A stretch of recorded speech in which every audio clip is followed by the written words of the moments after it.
Top 25. Georgia, Michigan, Ohio State, Alabama. Why is Alabama 4 when they have Nick Saban? Like, how? I know they didn't make the college football playoffs, and I know what I'm about to say next is also going to be like, well, wait a minute, you apply a different standard to Alabama, but they have Nick Saban. Like, that dude's, what more do you need to know? Like, he's done everything you can do as a football coach to make a program that's like, all right, another man up. I know they lost Bryce Young, but they've got guys. They've got an offense. They've got Nick Saban. Like, it's not like they don't know what they're doing. It's not like the guys who are coming in there are going to be like, man, what's it like playing in the SEC? Okay? The issue, I think, that some people are seeing is in terms of returning starters, Alabama has 9. Georgia has 13. Like, that's insane. That is in like the Eagles alone basically drafted I think the entire Georgia defense, and Georgia's like, oh yeah, we still have 7 guys coming back. So for top 25, like, you've got to have Bama in there because of Saban. AP's got Michigan number 2. Michigan has 13 returning starters, 6 on offense, 7 on defense. Ohio State's got 12. But I do think you've got to look at the fact that, like, I like the way Michigan's built. Like, I know Ohio State took Georgia to the wire, and I know TCU beat Michigan. But that O-line at Michigan is ready for Georgia, I think. And I think Michigan's got a coach. Or like Ryan Day's a great coach. But they've got an NFL coach, and it's taken them a while to figure things out at Michigan. But if there's anything we've learned is guys who can coach in the NFL can coach really, really, really well in college. So I think Michigan's got to be in there in top 5. I think the fact that I think LSU coming up at number 5 in the AP top 25. I think they are going to be, I mean, to be third in the SEC, you've got them returning 13 starters. And then for a lot of people, everyone thinks that A&M's going to have a big year. They're returning 15. I think it's done. I think that thing's sailed. I think Jimbo Fisher is not who we thought he was, and A&M needs to let him off the hook. So, with the AP top 25, we've got Georgia, Michigan, Ohio State, Alabama. I have no problem with that. I have no problem with LSU at number 5. I have no problem with Florida State at number 8. Florida State is returning 16 starters. Excuse me. They beat OU in the Cheez-It Bowl. I think their conference schedule is going to allow them to do really good things.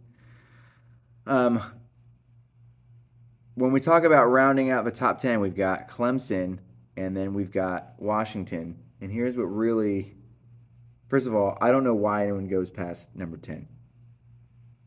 Like, number 15. Like, going back. We shouldn't be ranking these teams, like, right now.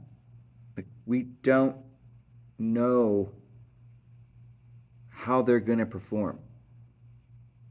They've lost guys to the draft. You've lost guys to the transfer portal. You've gained guys. We have new head coaches. You have new schedules. Like when you play in the SEC, you don't play every team in the SEC. Your schedule is going to change every year. The Big 12 is getting 4 new teams this year, right? And it's just like, how are we going to come out here and say we know how these teams are going to perform relative to each other? The only thing we know is that Georgia's better than everybody else, like by far. And then that Alabama's got Nick Saban. But after that, I don't know like what you're supposed to do with after number 10. And I think the ranking system that we have does a serious disservice to teams outside the top 10. Because if you lose one game and you're a team that's ranked outside the top 10, like if TCU lost one of their first 4 or 5 games, they're not playing in the title game. Like, and that sucks. Like, and that's kind of ridiculous. Like, there's no reason we should be doing this right now in August. And in terms of things that get me hot and bothered, it's the fact that Texas always gets shoved into the top 25. And this year they're getting shoved into the top 10 because they were returning 15 starters. Okay, Texas didn't even make the conference title game.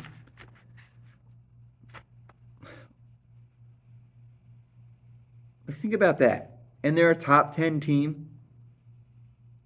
It was 2 or 3 years ago they went 6-7 and they were ranked in the top 25. Like, I'm so tired of that noise. And that goes back to the point of, like, a lot of these writers don't watch a ton of college football. And the gap between 1 and 5 is tight, right? I don't think there's a huge difference between the rosters of Michigan, Ohio State, Alabama. Okay, I don't think there's a huge difference between those squads.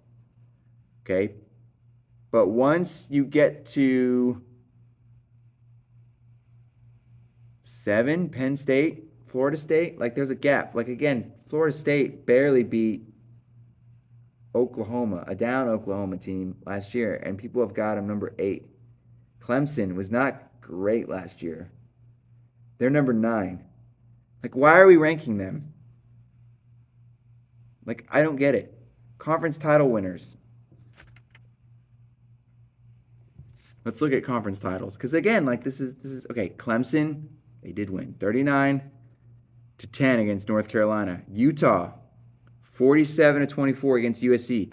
USC is ranked number 6 in the AP top 25 poll. Like, what is going on? That doesn't make any sense to me at all.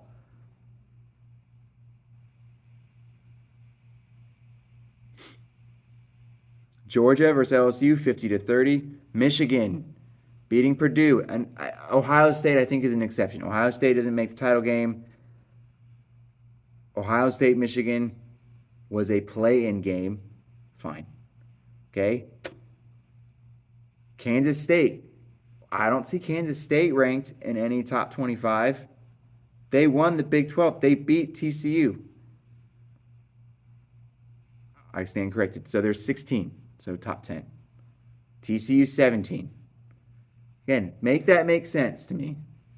How Kansas State is ahead of TCU.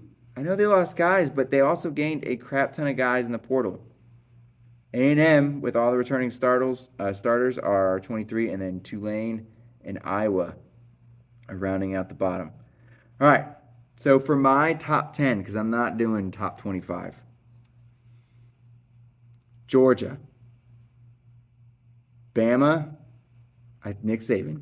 Like, I'll bet money on Nick Saban. Ohio State, and I only rank Ohio State above Michigan because I got Michigan next.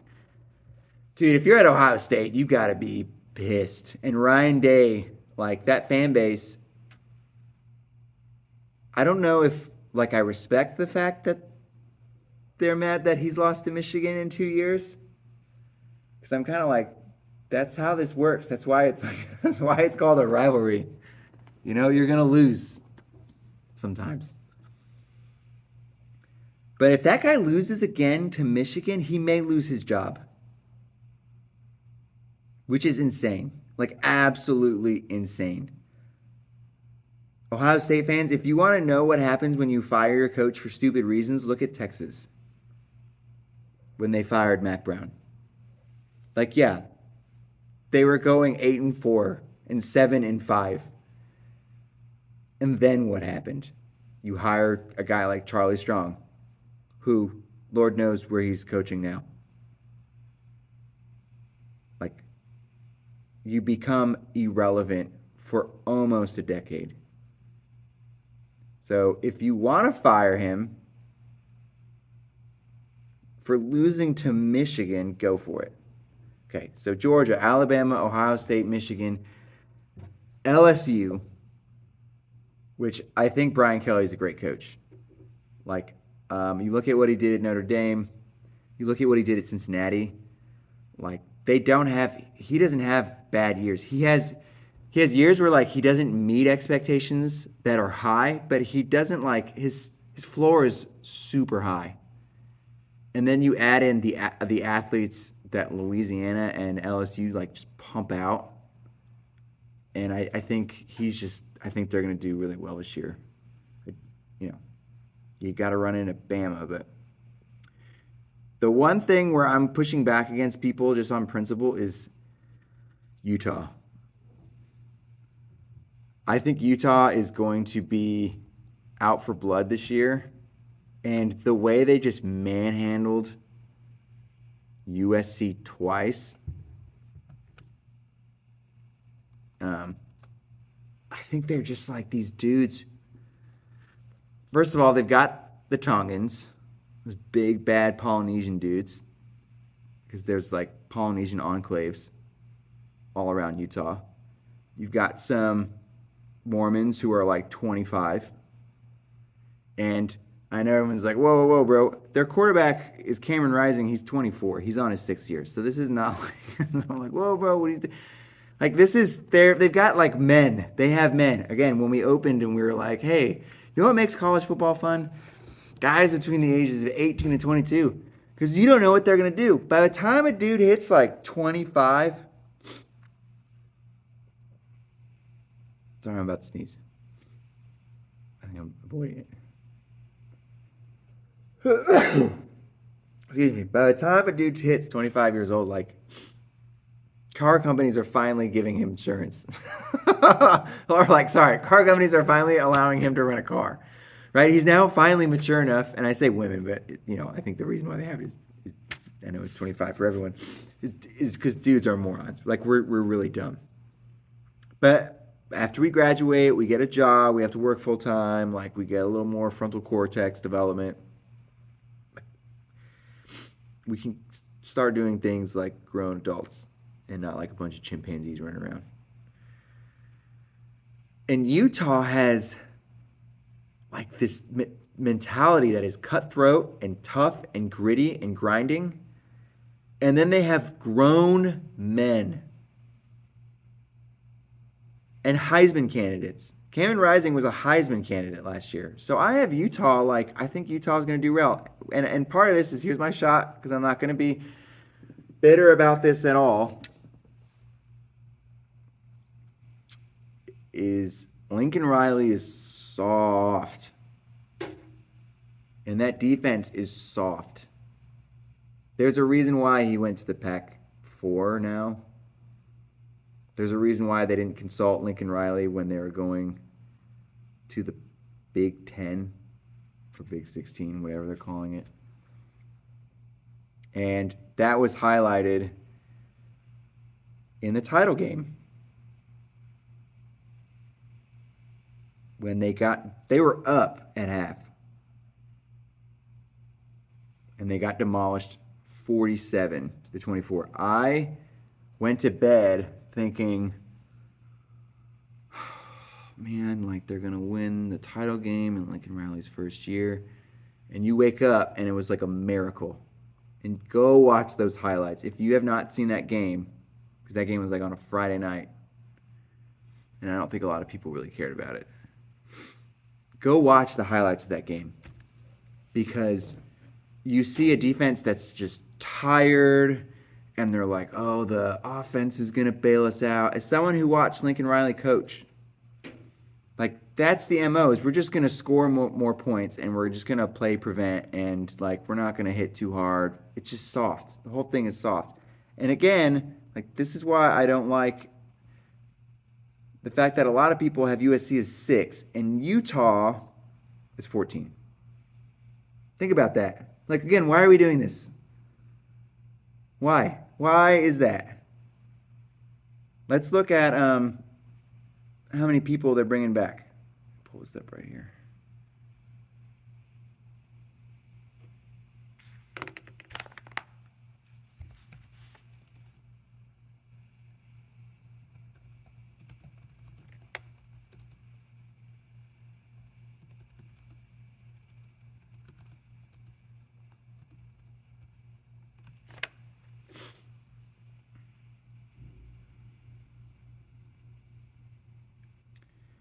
Utah is returning 14 starters, 8 on defense. USC is returning 14 starters, 8 on defense. AP top 25. USC 6. Utah 14. What is going on, dude? Why? That doesn't make any sense at all. And again, like, do you want to get conspiratorial and be like, USC's paying people? Like, make it make sense, because it doesn't make sense. I mean, I know the reason why it makes sense is because it's a brand name. USC is a brand name. Utah is not a brand name. USC has Lincoln Riley. USC has Caleb Williams. Caleb Williams is amazing, and we'll talk about them in a little bit. But I don't know why we do this to ourselves. Anyway, we're talking about my top 10.